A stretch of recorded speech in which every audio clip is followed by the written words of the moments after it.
Question 1. A principal's primary responsibility when supervising a registered representative's outside business activities, OBAs, is to ensure that the activities A. are not undisclosed, not conflicts of interest, and do not compromise the firm's integrity. B. are conducted solely during non-business hours and do not involve financial services. C. are personally lucrative for the representative and do not require firm resources. D. are reported to FINRA within 10 business days of their commencement.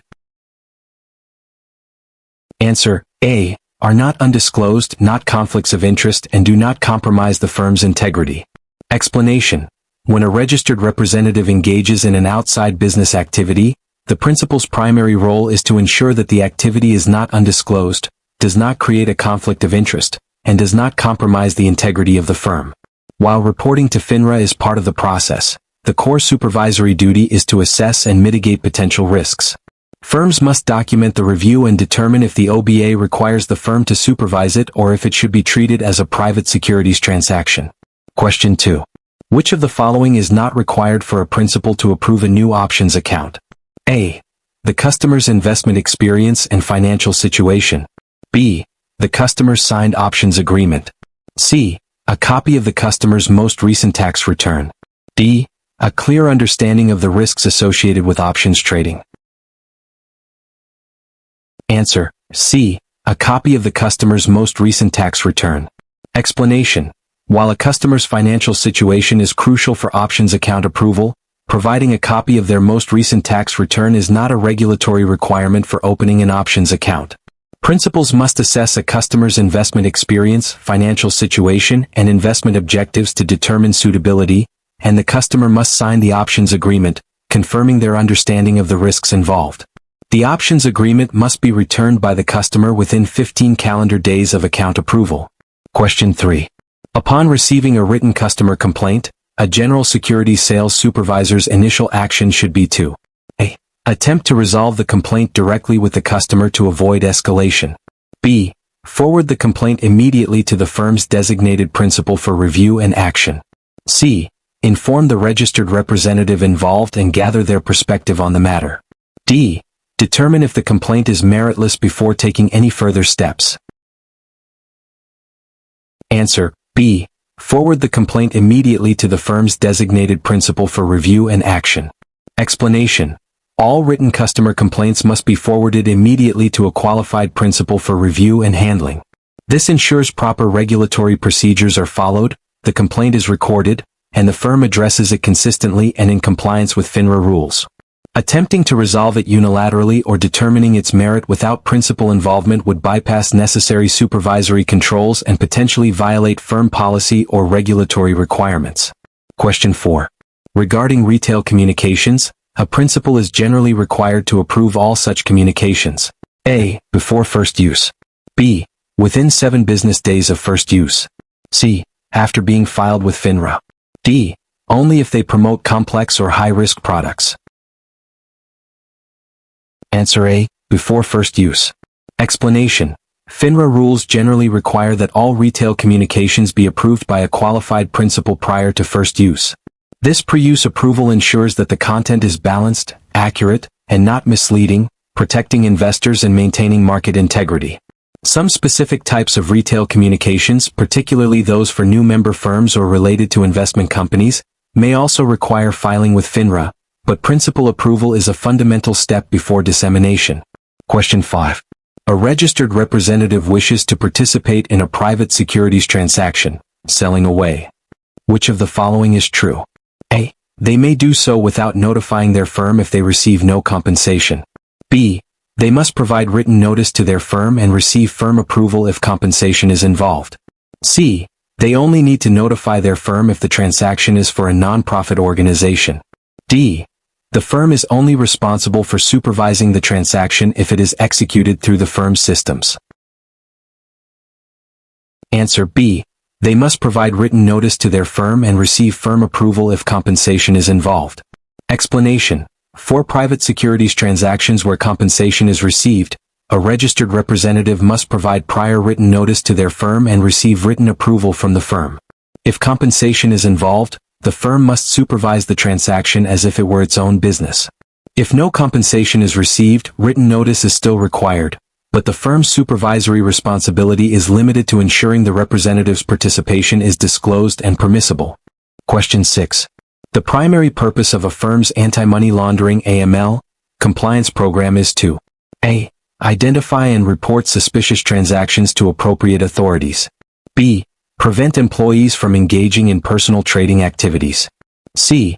Ensure all customer accounts are adequately collateralized. d. Minimize the firm's tax liability through strategic financial planning. Answer: A. Identify and report suspicious transactions to appropriate authorities. Explanation: the primary purpose of a firm's AML compliance program, as mandated by the Bank Secrecy Act and FINRA rules, is to detect and report suspicious activities that could indicate money laundering or terrorist financing. This involves establishing internal controls, appointing an AML compliance officer, conducting ongoing training, and filing suspicious activity reports (SARs) when necessary. The program aims to safeguard the financial system from illicit uses, making the identification and reporting of suspicious transactions central to its function. Question 7. To open a discretionary account, a registered representative must obtain a. Oral authorization from the customer for each transaction. b. Prior written authorization from the customer and principal approval. c. Discretionary authority granted by the firm's legal department. d. Approval from FINRA before any trades are executed. Answer: B. Prior written authorization from the customer and principal approval. Explanation: opening a discretionary account requires prior written authorization from the customer and approval by a qualified principal of the firm. This ensures that the customer explicitly grants the representative authority to make investment decisions without pre-approval for each trade. Discretionary accounts carry significant responsibility and risk, necessitating strict controls and documented consent to protect both the customer and the firm. Question 8. A principal's review of incoming and outgoing customer correspondence and electronic communications, e.g. email, text messages, is primarily intended to a. Monitor for potential market manipulation and insider trading. b. Ensure compliance with firm policies and regulatory requirements. c. Assess the representative's sales performance and client engagement. d. Verify the accuracy of all financial data shared with customers. Answer: B. Ensure compliance with firm policies and regulatory requirements. Explanation: the primary purpose of reviewing customer correspondence and electronic communications is to ensure compliance with firm policies and regulatory requirements, such as suitability, advertising rules, and anti-fraud provisions. This proactive supervision helps detect red flags for unauthorized trading, misleading statements, or potential misconduct, protecting both the firm and its clients. It is a critical component of a robust supervisory system, contributing to overall regulatory compliance and risk management. Question 9. Which of the following describes the reasonable basis suitability obligation for a principal? A. The obligation to determine if a recommendation is suitable for the particular customer. B. The obligation to understand the risks and rewards of a recommended security or strategy. C. The obligation to ensure a representative's compensation is reasonable for the recommended product. D. The obligation to confirm the customer's financial resources match the investment's cost. Answer: B. The obligation to understand the risks and rewards of a recommended security or strategy. Explanation: the reasonable basis suitability obligation requires a principal and the firm to have a reasonable basis to believe, based on due diligence, that a recommendation is suitable for some investors. This means understanding the potential risks and rewards of the recommended security or strategy itself, prior to considering individual customer suitability. It is a fundamental component of product due diligence, ensuring the product is appropriate for the general investing public before being offered to specific clients. Question 10. FINRA Rule 4511 generally requires member firms to retain records for how many years? A. 3 years. B. 5 years. C. 6 years. D. 10 years. Answer: C. 6 years. Explanation: FINRA Rule 4511 generally requires member firms to preserve for a period of not less than 6 years, the first 2 years in an easily accessible place, all books and records required by FINRA rules. This comprehensive record-keeping requirement ensures that regulators can effectively monitor member firm activities, investigate potential misconduct, and protect investors. Proper record retention is a cornerstone of regulatory compliance, enabling transparency and accountability within the securities industry. Question 11. The annual compliance meeting for registered representatives must cover all of the following topics except A. Changes in rules and regulations. B. Ethical standards and conduct.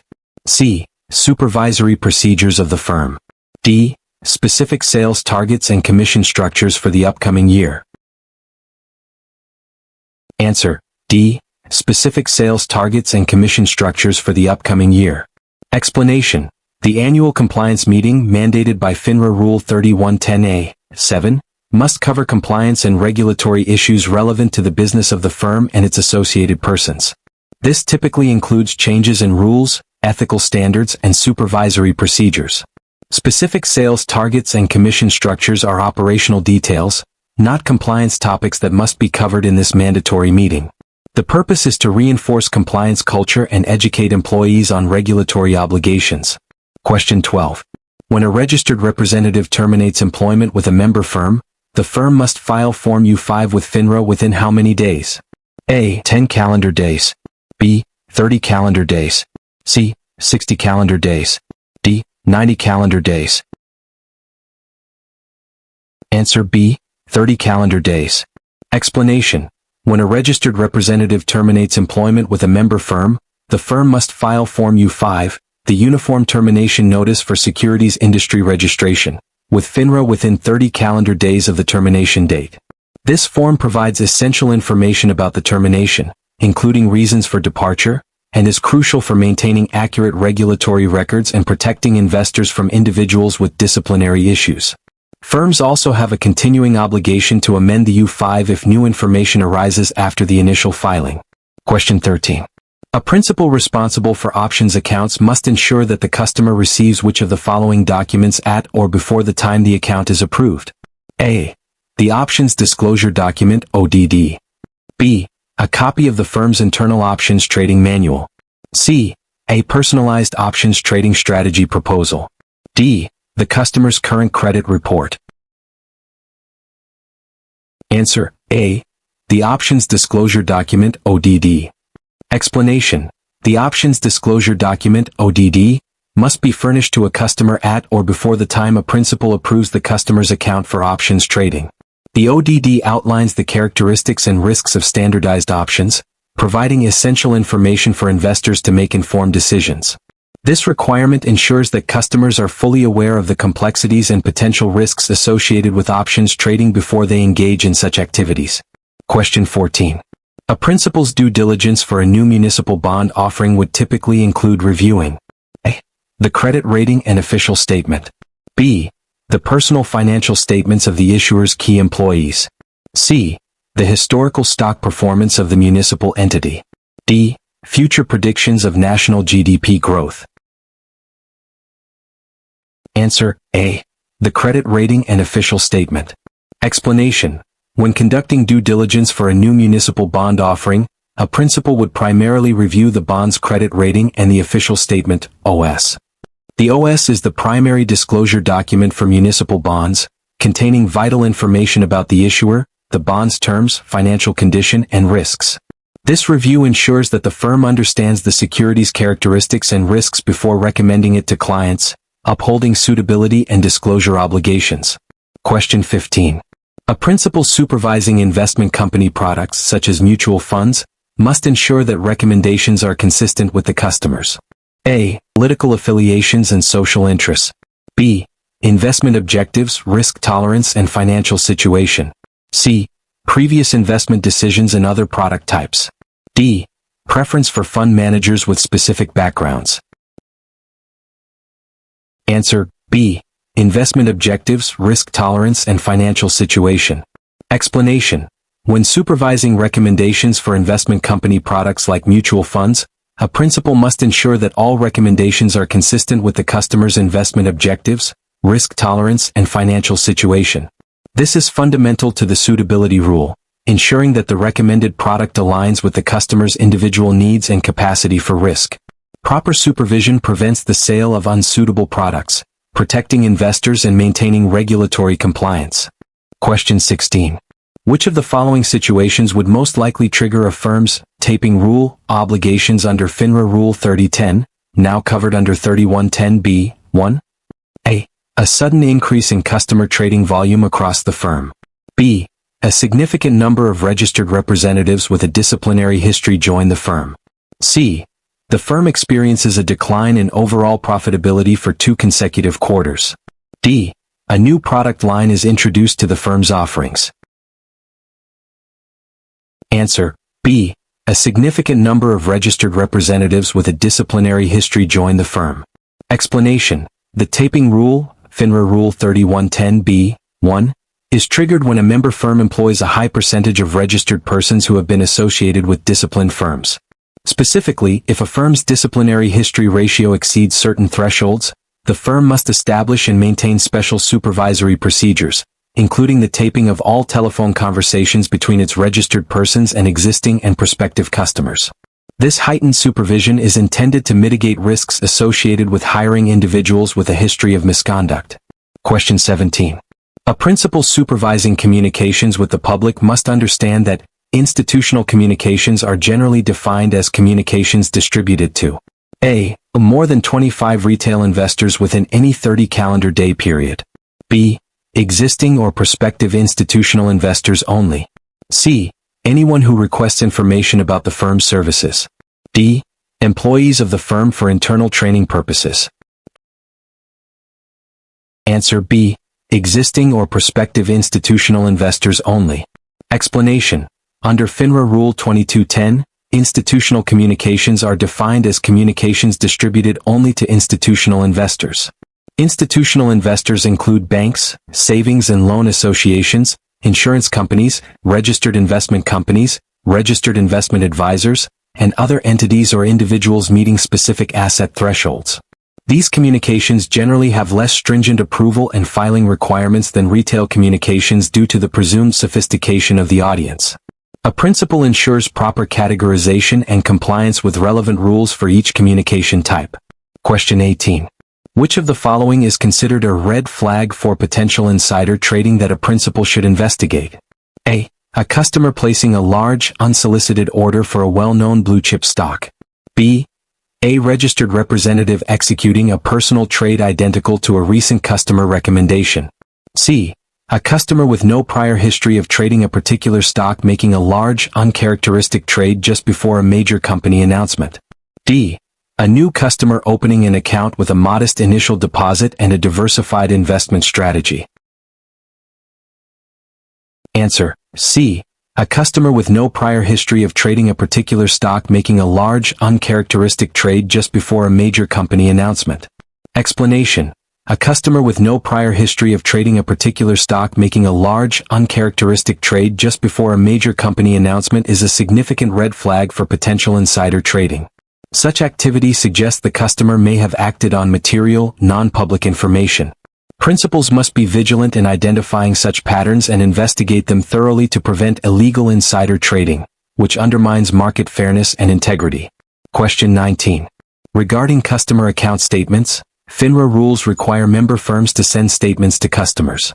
A. Quarterly at a minimum for accounts with activity. B. Monthly at a minimum for any account that has had activity or holds securities or funds. C. Annually regardless of activity for all open accounts. D. Only upon customer request or when trades are executed. Answer: B. Monthly at a minimum for any account that has had activity or holds securities or funds. Explanation: FINRA rules require member firms to send account statements to customers at least quarterly. However, if there has been activity in the account during the month or if the account holds funds or securities, statements must be sent monthly. This regular reporting ensures customers are kept informed of their account's holdings, transactions, and cash balances, enabling them to monitor their investments and detect any discrepancies promptly. Principals must supervise this process to ensure compliance. Question 20. A principal suspects a registered representative of churning a customer's account. What is the most critical indicator of churning? A. The customer's account value has significantly decreased over a short period. B. B. The customer frequently changes their investment objectives. C. Excessive trading activity that is inconsistent with the customer's investment objectives and financial situation. D. The representative has a higher than average number of client meetings. Answer: C. Excessive trading activity that is inconsistent with the customer's investment objectives and financial situation. Explanation: the most critical indicator of churning is excessive trading activity that is inconsistent with the customer's investment objectives and financial situation, typically done to generate commissions for the representative. While a decrease in account value might result from churning, the core violation lies in the unnecessary frequency and volume of trades. Principals must diligently monitor trading patterns, especially in discretionary accounts, to detect and prevent this fraudulent practice, which exploits customer trust for financial gain. Question 21. Under MSRB Rule G37, a municipal securities dealer or municipal finance professional (MFP) is prohibited from engaging in municipal securities business with an issuer for how long after making a contribution to an official of that issuer? A. 1 year. B. 2 years. C. 3 years. D. 4 years. Answer B. 2 years. Explanation: under MSRB Rule G37, if a municipal securities dealer or municipal finance professional (MFP) makes a contribution to an official of a municipal issuer, that dealer is generally prohibited from engaging in municipal securities business with that issuer for 2 years following the contribution. This rule, known as the pay-to-play rule, is designed to prevent municipal securities business from being awarded based on political contributions rather than merit. The prohibition helps ensure fairness and prevent conflicts of interest in the municipal bond market. Question 22. Which of the following is a primary responsibility of a principal regarding supervisory controls for branch offices? A. To personally review every trade executed in a branch office. B. To ensure that each branch office generates a minimum level of revenue. C. To establish and enforce a system of effective supervision, including regular inspections and designated supervisors. D. To delegate all supervisory duties to the branch office manager without further oversight. Answer: C. To establish and enforce a system of effective supervision, including regular inspections and designated supervisors. Explanation: a primary responsibility of a principal and the firm as a whole is to establish and enforce a system of effective supervision for all branch offices. This includes designating qualified individuals to supervise activities, conducting regular inspections of branch locations, and implementing robust procedures to ensure compliance with all applicable rules and regulations. Delegating without oversight or reviewing every single trade is impractical and does not fulfill the principal's overarching supervisory obligations. Question 23. Before recommending a variable annuity to a customer, a principal must ensure the representative has disclosed all of the following except: A. The various fees and charges associated with the annuity. B. The potential for investment growth and income. C. The tax benefits and potential penalties for early withdrawal. D. A guaranteed annual rate of return for the subaccounts. Answer: D. A guaranteed annual rate of return for the subaccounts. Explanation: when recommending a variable annuity, a principal must ensure that the representative has disclosed all relevant information, including fees, charges, investment growth potential, tax benefits, and potential penalties. However, a guaranteed annual rate of return for the subaccounts is explicitly not disclosed, as variable annuities' investment performance depends on the underlying separate account and carries market risk. Guaranteeing a specific return on the subaccounts would be misleading and a violation of disclosure requirements. Question 24. A principal's review of a new account form must verify all of the following except: A. The account is properly identified and documented. B. The customer's financial profile is accurately reflected. C. The registered representative has personally met the customer. D. The customer's investment objectives are clearly stated. Answer: C. The registered representative has personally met the customer. Explanation: while it is generally good practice for a registered representative to meet their customers, there is no regulatory requirement that a representative must personally meet a customer to open an account. The principal's review of a new account form primarily focuses on ensuring the account is properly identified, the customer's financial profile is accurately reflected, and their investment objectives are clearly stated to establish suitability. Accounts can be opened remotely following proper verification procedures. Question 25.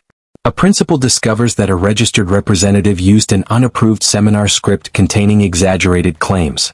What immediate action is required? A. Issue a verbal warning to the representative and monitor their future communications. B. Require the representative to apologize to all attendees and retract the claims. C. Stop the use of the script, investigate the violation and consider disciplinary action. D.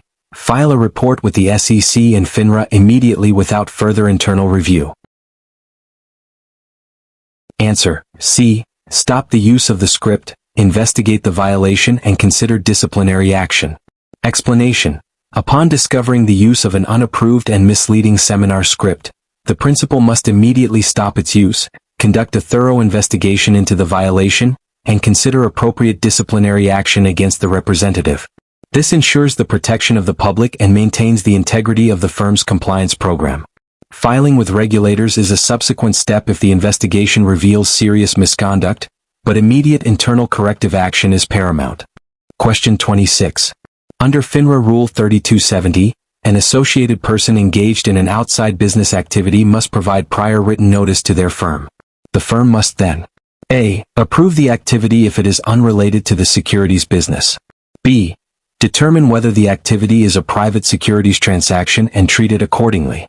C. Prohibit the activity if it is for compensation regardless of its nature. D. Report the activity to the SEC within 5 business days. Answer: B. Determine whether the activity is a private securities transaction and treat it accordingly. Explanation: Upon receiving written notice of an outside business activity, the firm must determine whether the activity is a private securities transaction, selling away, or simply an OBA. If it's a private securities transaction and compensation is received, the firm must approve and supervise it.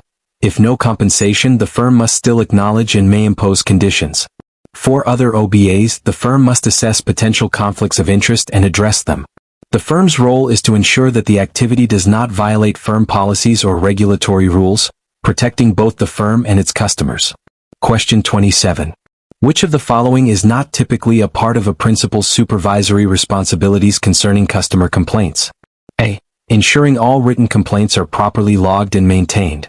B. Investigating the merits of each complaint and formulating a response.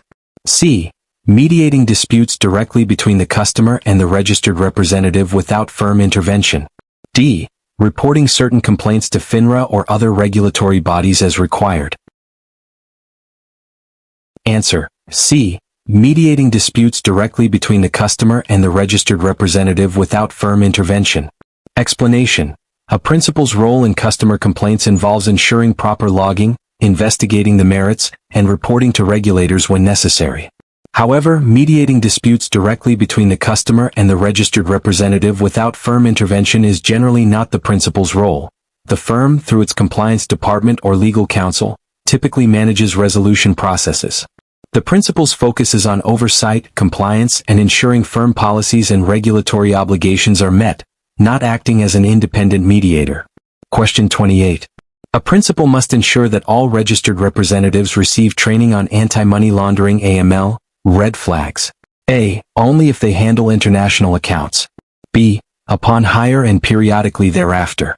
C. Annually but only for those involved in direct sales. D. Only when a new AML regulation is introduced. Answer: B. Upon hire and periodically thereafter. Explanation: All registered representatives and relevant employees must receive AML training upon hire and periodically thereafter to ensure they can identify and report suspicious activities. This ongoing training is crucial because money laundering schemes evolve, and vigilance is required across all client-facing and operational roles. A principal's responsibility includes ensuring that this training is comprehensive, current, and effectively reinforces the firm's AML compliance program, which is a critical regulatory obligation. Question 29. When approving an options account, a principal must determine if the customer's financial situation and investment objectives are suitable for options trading. This typically involves reviewing: A. The customer's education level and professional background. B. liquid net worth, investment experience, and current income. C. Social media activity and public online profiles. D. Preferred brand of car and vacation destinations. Answer B. Liquid net worth, investment experience, and current income. Explanation. When approving an options account, a principal must meticulously review the customer's liquid net worth, investment experience, especially in options, and current income. These factors are critical in determining if the customer has the financial capacity to absorb potential losses and the understanding of the complex risks involved in options trading. This comprehensive assessment ensures that options are only recommended to suitable investors, adhering to regulatory suitability requirements and protecting customers. Question 30. A principal overseeing the use of social media by registered representatives must ensure that A. Representatives only use firm-approved social media platforms. B. All business-related social media communications are supervised and retained. C.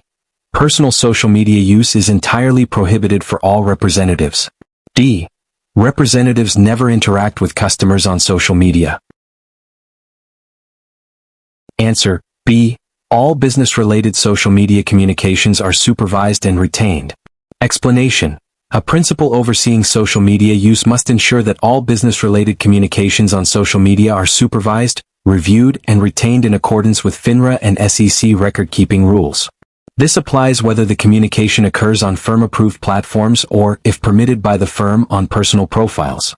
Firms must have policies and procedures in place to monitor and capture these communications to prevent violations related to advertising, suitability, or market manipulation, making compliance and record retention paramount. Question 31. Which of the following is considered a covered account under Regulation SID Identity Theft Red Flags Rule?